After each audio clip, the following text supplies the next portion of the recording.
پہلی آیت مبارکہ ہے کہ پاک ہے ہر عیب سے گزار جو اپنے بندے مکرم اپنے بندے حضرت محمد رسول اللہ صلی اللہ علیہ وسلم کو رات کے ایک قلیل حصے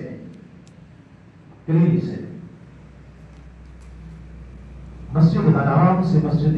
اقصی تک لے گیا، جس کے ارد گرد ہم نے برکتیں بکھیر رکھی ہیں تاکہ ہم اس عبد مکرم کو اپنی بعض نشانیاں دکھائیں۔ بے شک وہی بہت سننے والا، بہت دیکھنے والا ہے۔ تو یہ ایک سفر ہے جس کا بیان یہ سورہ بنی اسرائیل کا پہلی آیت مبارکہ کے اندر ہے۔ یہ ہے مسجد حرام سے مسجد اقصی تک پہلے سفر کی گواہدار، اور دوسرے سفر کا آغاز سورہ نجم 27واں پارہ ان کی پہلی آیات میں دوسرے سفر کا بیان ہے، جو پھر مسجد اقصی سے لے کر سدرۃ المنتہا تک اس کا ذکر ہے۔ تو یہ سفر کے دو حصے ہیں، پہلا حصہ مسجد حرام سے مسجد اقصی تک ہے، اور دوسرا مسجد اقصی سے لے کر سدرۃ المنتہا تک کا بیان ہے۔ تو یہ وہ ہیں جو یہ وہ معجزہ ہے جو اللہ رب العزت نے آپ صلی اللہ علیہ وسلم کو عطا فرمایا کہ کائنات میں سب سے پہلا انسان جس نے سب سے تیز ترین سفر کیا، اور آج تک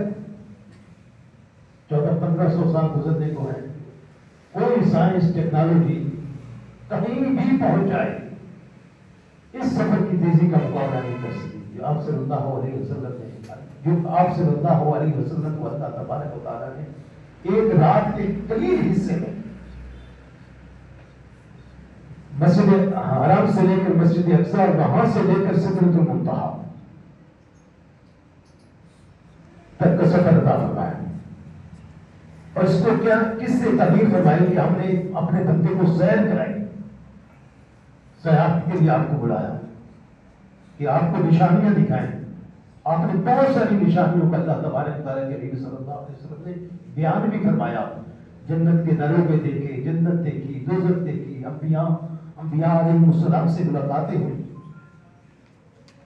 اور وہ سارے سفر کی روایت اگر بیان کی جائے تو 4-5 گھنٹے بھی بیان نہیں ہو سکتا ہے، یہ اتنا لمبا سفر ہے۔ تو اس کے بعد ہم تو صرف برکت کے حصول کے لیے نبی صلی اللہ علیہ وسلم کا ذکر کر رہے ہیں تاکہ اللہ تبارک و تعالیٰ وہ برکات ہمیں بھی عطا فرمائے جو اللہ تبارک و تعالیٰ نے اپنے حبیب علیہ الصلوۃ والسلام کو عطا فرمائی تھی، اس میں سے کچھ حصہ۔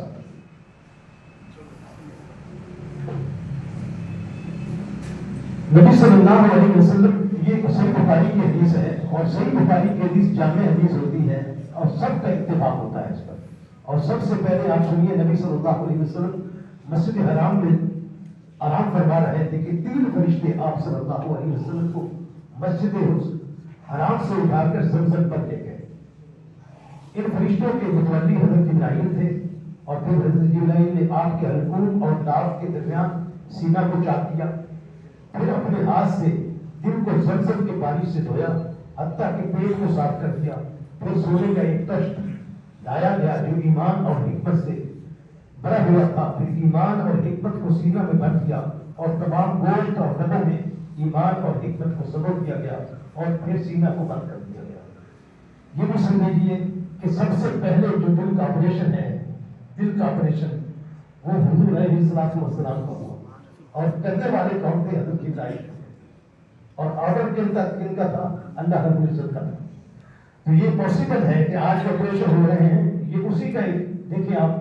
کوئی یقین نہ کرتا اگر یہ سب کچھ آج دنیا میں نہ ہو رہا ہوتا۔ ہمارے ڈاکٹر صاحب اتنے بڑے آپریشن کے مارے بیٹھے دل کے سر کے نظر،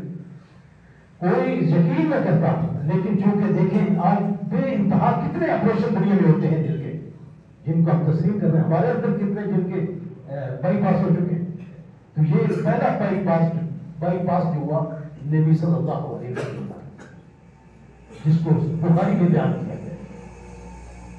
اور اس کے اندر بڑھا دیا حکمت کو، نور کو، اللہ کی جو ہے وہ پھر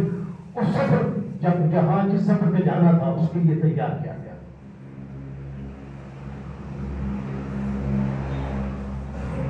حضرت ابو سعید خدری رضی اللہ عنہ بیان کرتے ہیں کہ نبی صلی اللہ علیہ وسلم کی آپ کے صحابہ نے عرض کیا کہ آپ ہمیں شب معراج کا واقعہ بیان کیجیے. نبی صلی اللہ علیہ وسلم نے فرمایا میں نے مسجد حرام میں عشاء کی نماز پڑھی, پھر میں سو گیا, پھر آنے والا آیا اور اس نے مجھے بیدار کیا, میں بیدار ہوا, مجھے کچھ نظر آیا,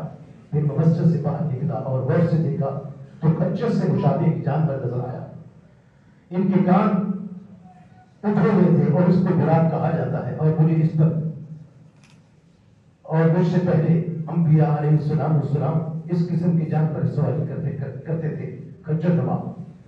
پھر وہ اس کی جو رفتار تھی وہ اتنی تھی کہ وہ ایک جہاں اس کی نظر پڑتی تھی وہاں اس کا قدم ہوتا تھا, اور خدا جانے اللہ رب العزت نے اس کو کتنی نظر عطا فرمائی تھی, اس کا احاطہ ہماری عقلوں میں نہیں آ سکتا.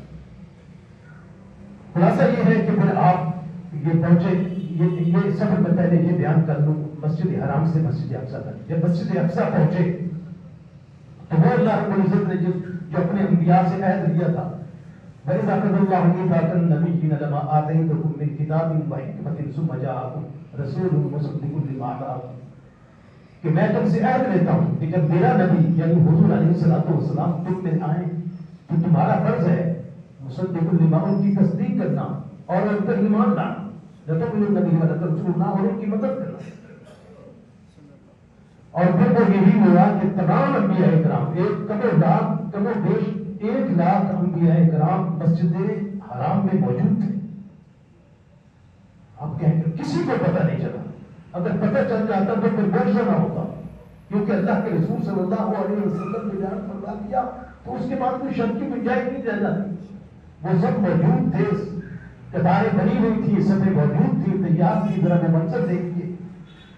تو پھر جبرائیل علیہ السلام آپ کے دست اقدس کو پکڑ کر مصلی امامت پر کھڑا کرتے تھے, اور پھر آپ ان کو نماز پڑھاتے ہیں, تو جس کو ہم کہتے ہیں امام الانبیاء. سب کو ویسے نہیں کہہ دیتے, لقب نہیں ہے. اللہ کے رسول صلی اللہ علیہ وسلم نے امامت کرائی انبیاء کی امامت کرائی. آپ کی امامت ویسا نہیں ہے جیسے آپ ہیں ویسا آپ کا امام بیٹھا ہے سامنے. انبیاء کی امامت, اور کرانے والے کون ہیں؟ حضور علیہ السلام وقت المرسلین, جہاں پر آ کر کی رسالت نبوت ختم ہو جاتی ہے. امامت کرائی, اور اس کے بعد اس بات کی تصدیق ہوگی کہ سب آپ پر ایمان لائے. وہ اللہ نے عہد پورا کر دیا جو قرآن مجید میں ان سے لیا گیا تھا اس دور میں. الستو بربکم, جب روحیں تھیں جسم موجود نہ تھے. یہ سورہ آل عمران میں آپ پڑھ کر دیکھ رہے ہیں تیسرے پارے کی آخری رکوع میں. تو پھر وہاں سے آگے کا سفر شروع ہوتا ہے, تمام انبیاء کرام سے اس میں ملاقاتیں ہوتی ہیں. حضور علیہ السلام راستے میں ایک بات ہے کہ مدینہ سے چیز لاتے ہیں, مدینہ میں بھی آپ دفن کرتے ہیں, اور بتایا جاتا ہے کہ یہ وہ شہر ہے جہاں آپ ہجرت فرمائیں گے. یہ ابھی ہجرت سے پہلے کا واقعہ ہے. پھر اس کے بعد حضرت موسیٰ علیہ السلام کی قبر سے گزرتے ہیں تو دیکھتے ہیں کہ حضرت موسیٰ علیہ السلام اپنی قبر میں نماز پڑھ رہے ہیں. اب آپ کہیں گے یہ کیا ہے, تو حضور نے بیان کیا ہے, میں نے بھی بیان کیا. تو انبیاء اپنی قبروں میں اللہ کا ایک نظام ہے جو کیا ہے ہماری سمجھوں سے مانا ہے. پھر وہ پہنچ جاتے ہیں, اب نماز بھی پڑھ رہے ہوتے ہیں, پھر وہاں ان کو پہنچایا بھی جاتا ہے مسجد اقصیٰ میں بھی, اور پھر وہ لاسٹ جو ہے پھر آپ کو پتا ہے وہ نماز کا جو معاملہ ہوتا ہے 50 نمازوں کی تکبیر کرانے والے. آپ دعا کیا کہ حضرت موسیٰ علیہ السلام کے لیے بڑی مہربانی کہ انہوں نے آپ کی نمازوں میں تکبیر کرائی. انہوں نے کہا یہ آپ کی امت بھی 50 نمازیں پڑھ سکے. صحیح کہا تھا, بری نہیں, صحیح کہا تھا. وہ جانتے تھے, اللہ کے نبی جانتے ہیں نا اپنی قوم کی نفسیات کو, بنی اسرائیل کو اچھی طرح پڑھ چکے تھے کہ یہ کیا ہے. تو آنے والے بھی 50 نمازیں نہیں پڑھ سکیں گے. خیر وہ آگے میں چل کے بیان کروں گا. تمام انبیاء اکرام سے ملاقاتیں کروائی جاتی ہیں, پہلے آسمان پر, دوسرے آسمان پر, تیسرے آسمان پر, چوتھے آسمان پر, 5ویں, 7ویں, پھر آگے سدرۃ المنتہا آتا ہے. وہاں حضرت جبرائیل علیہ السلام ساتھ چھوڑ جاتے ہیں. وہ ہے نا, جب جائیں جس مقام پر جبرائیل کے بھی پر ان سب حقیقتوں کے شناسہ ہوگی تو پھر اللہ رب العزت اور حضور علیہ السلام میں آگے نور ہی نور ہے. وہاں پہ آپ پھر وہاں آپ کو وہی آتی ہے جس میں یہ وہی وہاں بھی آپ کو آئی جو سورہ بقرہ کی 2 آیتیں اللہ تبارک و تعالیٰ نے عطا فرمائی, یہ وہاں پہ سے عطا فرمائی. آمن الرسول بما انزل الیہ من ربہ والمؤمنون کلنا آمن, یہ بھی معجزہ ہے. کہ آپ کو یہ واقعی وہاں بھی ہے۔ ایک معجزے کا ذکر آپ کے سامنے کر رہا ہوں، اور دوسرا معجزہ یہ ہے، اور تیسرا معجزہ جو حضور علیہ الصلوۃ والسلام کے عہد مبارک میں یہ ہوا اقتربت الساعۃ وانشق القمر وإن يروا آیۃ یعرضوا ویقولوا سحر مستمر، کہ اللہ رب العزت آپ کے عہد مبارک میں چاند دو ٹکڑے ہوا۔ سورہ قمر کی پہلی آیت پڑھیں، یہ آپ کے دور کا معجزہ تھا، آپ کی حضور رسالت میں آپ صلی اللہ علیہ وسلم کے زمانے مبارک ہے، چاند دو ٹکڑے ہوا۔ یہ کوئی باہر سے بات سنائی نہیں۔ سورہ قمر جو 27 پارے میں سورۃ الرحمن سے پہلے اس کی آیت آپ پہلے پڑھ کر دیکھیں، اس میں اللہ رب العزت فرما رہا ہے ہم نے چاند کو شک کر دیا آپ کے عہد مبارک کے، لیکن کافر جو پھر بھی یقین نہیں کرتے بشک۔ اور پھر وہ میں آپ کو کیونکہ وقت ہمارے پاس بہت کم ہوتا ہے تو پھر وہ وہاں پہ جو یہ خلاصہ یہ ہے اس سارے معجزہ معراج کا کہ اللہ رب العزت نے وہ جو ایک سب سے بڑا مقام قرب، سب سے بڑا مقام قرب وہ عطا فرمایا، وہ ہمارے نبی صلی اللہ علیہ وسلم کو عطا فرمایا۔ ہم کوئی ان کا تقابل نہیں کر رہے، دوسرے انبیاء، ہمارا تو ایمان ہے مسلمانوں کا الحمدللہ کہ جس طرح ہم اپنے نبی صلی اللہ علیہ وسلم کے مانتے ہیں، ہمارا عقیدہ یہ ہے کہ ہم تمام انبیاء اکرام کو اسی طرح مانتے ہیں جس طرح اپنے نبی صلی اللہ علیہ وسلم کو مانتے ہیں۔ ہم باعث نہیں ہیں، ہمارے اندر یہ فراغ نہیں صرف مسلمانوں میں، یہ کہیں آپ کو نظر نہیں آئے گی۔ لوگ ہمیں کچھ کہتے رہیں، اب یار آپ کے اوپر لاکھ پتے لگاتے رہیں، لیکن یہ ہمارا ضرب ہے جو اللہ نے ہمیں عطا فرمایا ہے کہ اگر تم ایسا نہیں کرو گے تو تمہارا ایمان نہیں ہوگا۔ آمن الرسول بما انزل الیہ من ربہ والمؤمنون، تمام رسولوں پر ایمان لانا یہ ہمارے فرض ہے، ہمارے اوپر فرض ہے۔ تو اس کا مطلب کیا ہوا کہ ہمارا ایمان اور ہمارا اسلام اور ہمارا دین سچا ہے، ہم کسی کے باعث نہیں ہیں۔ آپ دیکھتے ہیں ہم جب تقاریر کرتے ہیں محلے کی تو وہ تمام انبیاء کرام کے واقعات آپ کو سناتے ہیں، اور ہماری کتاب جو ہے یہ تو بڑی بڑی ہے تمام انبیاء کرام کے ناموں سے، اتنا تو ہمارے نبی صلی اللہ علیہ وسلم کا نام نہیں آیا اس کتاب کے اندر، آئے ہیں لیکن جتنا حضرت موسیٰ علیہ السلام کا بیان آیا، کتنا ہم بیان کرتے ہیں حضرت موسیٰ علیہ السلام کے کتنے واقعات ہیں، حضرت ابراہیم علیہ السلام کے کتنے واقعات ہیں، حضرت کس کا نام ہے۔ تو اس سے یہ پتہ چلتا ہے کہ ہماری کتاب الحمدللہ سچی، اور یہ جو اور معجزہ آپ کو اللہ رب العزت نے فرمایا وہ یہ کتاب ہے جو آپ کے سامنے رکھی ہوئی ہے، یہ کتاب ہدایت، ان حاضر قرآن یہدی للتی ہے، آپ کو جس کو اللہ تبارک و تعالیٰ نے قوموں کی ہدایت کے لیے بھیجا ہے، اور وہ یہ کتاب ہے جو زندہ اور جاوید معجزہ ہے اور قیامت تک اسی طرح انشاءاللہ رہے گا، اس کو کوئی نہیں ملا سکتا۔ تو یہ جو بیان کیا جاتا ہے معراج کا واقعہ، اس سال حضور کو 2 صدمے پہنچے تھے، اور 2 صدمے کیا تھے کہ ایک آپ کی بہت جس سے آپ کا تعریف طلب تھا حضرت خدیجہ کبریٰ، جن کو اسلام کے اوپر طرح قدر احسانات ہیں، آپ سوچ نہیں سکتے ان کی، آپ ان سے بڑھ کر محبت فرماتے تھے۔ میں ذرا ایک جملہ بیان کرتا ہوں کہ جب آپ اس میں غار حرا میں تھے حق کی تلاش میں، تو حضرت خدیجہ ذرا سوچیے مکہ سے چلتی تھی، اور غار حرا کتنے دور ہے پتہ چل جاتا نا کتنا سفر، اور اس وقت کتنا کٹھن ہوگا، آج تو پھر بھی کافی سہولیات ہے، اور آپ ستو جو اور کھانا جو تھا وہ لے کر اپنے سر پر سامنا کا سفر کرتی ہے حضور علیہ السلام۔ ایک دفعہ جب آ رہی تھی تو حضرت جبرائیل آئے اور حضرت خدیجہ کے بارے میں بتایا کہ یا رسول اللہ وہ جو عورت آ رہی ہے جس کے سر پر یہ لیے ہے، اسی طرح ان کو خوشخبری سنا دیجیے، اللہ ان کو خوشخبری عطا فرماتا ہے، جنت میں ہے جس کے اندر سکون ہی سکون ہے۔ یہ وہ خدیجہ ہے جب اسی سال ان کا انتقال ہوا، اور پھر آپ کے چچا ابو طالب، آپ سوچ نہیں سکتے جتنا ابو طالب نے آپ کا دفاع کیا اس دور میں، بڑی بڑی طاقتوں، آپ کیا سمجھتے ہیں سر ابو جہل ابو لہب یہ کیا کچھ چھوٹے فتنے تھے؟ آج یہ جو بڑا فتنہ ہے آپ کے سامنے ہے نا، پوری دنیا کو گھما رہا ہے، رکھا ہوا ہے آگے سے ہر ایک کو، ہمیں بھی اور ہر ایک کو، یہ اغوا کروا کے بند کروا کے کیا کچھ کر، یہ ابو لہب پر ابو جہل یہی طاقتیں تھی اس زمانے میں، چھوٹے چھوٹے لوگ نہیں تھے یہ، انہوں نے کیا کیا مظاہرے کیے ہیں نبی بڑا کر تاریخ اسلام۔ تو حضور علیہ السلام اس سال بڑے رنجیدہ تھے، اور اس سال کو آپ نے حزن کے طور پہ منایا، غم کا سال منایا، اور پھر کسی غم کے ساتھ کے اندر اللہ رب العزت نے آپ کو یہ معجزہ عطا فرمایا کہ قیامت تک کے لیے آنے والے جتنے واقعات ہیں،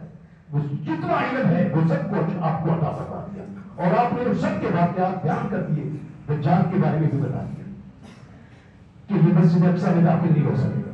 پوری دنیا گھومے گا، راج ہوگا اس میں دجال، مسجد نبی شریف میں داخل نہیں ہو سکے گا، مسجد اقصی میں بھی داخل نہیں ہو سکے گا، اور مسجد حرام میں بھی داخل نہیں ہو سکے گا۔ جہاں جہاں حضور علیہ السلام تشریف فرمائے ہوئے داخل نہیں ہو سکے، اور اس مسجد کی عظمت بتا دی کہ جو اس مسجد اقصی میں ایک نماز پڑھے گا اس کو اللہ رب العزت 50,000 نمازوں کا ثواب عطا کرے گا۔ یہ مسجد اقصی کی فضیلت ہے جو آج دشمن کے درجے میں ہے۔ ہم کیا کریں، معلوم کریں۔ اب میں چلتا ہوں اس کی طرف جو آخری واقعہ ہے، بہت کچھ بیان کرنے کو ہے لیکن وقت کے دامن میں تنگی بہت ہے کہ جب اللہ رب العزت آپ کو 50 نمازوں کا تحفہ عطا فرماتا ہے تو پھر موسیٰ علیہ السلام کو واپس بھیجتے ہیں کہ نہیں آپ کی امت نہیں ادا کر سکے، کہتے کہتے آپ 5 پہ بات آ جاتی، آپ پھر کہتے ہیں کہ نہیں آپ کی امت 5 بھی نہیں کر سکتی، اور حقیقت ہے آج کتنی امت ہے جو 5 نمازیں پڑھتی، کسی سے آپ پوچھ لیں وہ کہتا ہے میں 3 نمازیں پڑھتا ہوں، ایسے ہی کسی سے پوچھ لو 2 پڑھتا ہوں، فجر کی شام 5 نمازیں پڑھنے والا 100 میں سے آپ 20-25 آدمی ملیں گے، باقی سارے ڈنڈے مارنے والے۔ مسجد مسیح کہاں ہے کہ نمازی نہ رہے، ہاں وہ صاحب اوصاف حجازی نہ رہے، آ گیا عین خرائی میں اگر وقت نماز، قبلہ روح کے سب زمین بولو سوری قوم حجاز۔ اور وہ جو لوگ تھے نا ہمارے سے پہلے، وہ جنگ میں بھی نماز نہیں چھوڑتے تھے، ایک دستہ پڑھ لیتا تھا نماز،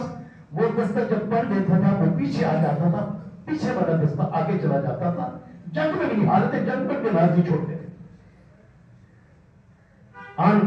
ایک ہی سب میں کھڑے ہو گئے محمود و ایاز، نہ کوئی بندہ رہا نہ کوئی بندہ نواز، بندہ اور صاحب برداگر بنی ایک ہوئے، ان کی سرکار میں پہنچے تو سبھی ایک ہوئے، یہ تھے مسلمان۔ اور آج ہم ہیں حالت امن میں، ہم نماز نہیں پڑھ سکتے، بالکل فجر کی نماز گائے ہماری ڈکشنری سے نکل چکی ہے، نکال چکے ہیں، نہیں پڑھتے۔ اللہ سے اعلان جنگ کر رکھا ہے ہم نے نماز سے، وہ کہتا ہے جا کے نماز پڑھو، 5 اذان آتی ہے، پڑھے ہوئے ہیں، آدھے گھنٹے کے بعد اٹھ جاتے ہیں، ٹھیک کام تمہیں پیارا ہے، پیٹ پیارا ہے، نیند پیاری ہے، اللہ رب العزت کا فرض تمہیں یاد نہیں رہا۔ ہم کہاں حضور علیہ السلام کو وہ دکھائیں گے قیامت کے دن اپنے دل سے، وہ جب 5 نمازوں کا بولا کیا کہ واپس جائیں تو آپ نے فرمایا کہ مجھے اب شرم آتی ہے، مجھے شرم آتی ہے کہ میں اللہ سے جا کے آپ ریکویسٹ کروں کہ 5 نمازیں۔ ہم ان کو قیامت کے دن حضور علیہ السلام نے فرمایا تھا حدیث مبارک میں، حوض کوثر پہ جا رہا ہوں تمہارے لیے،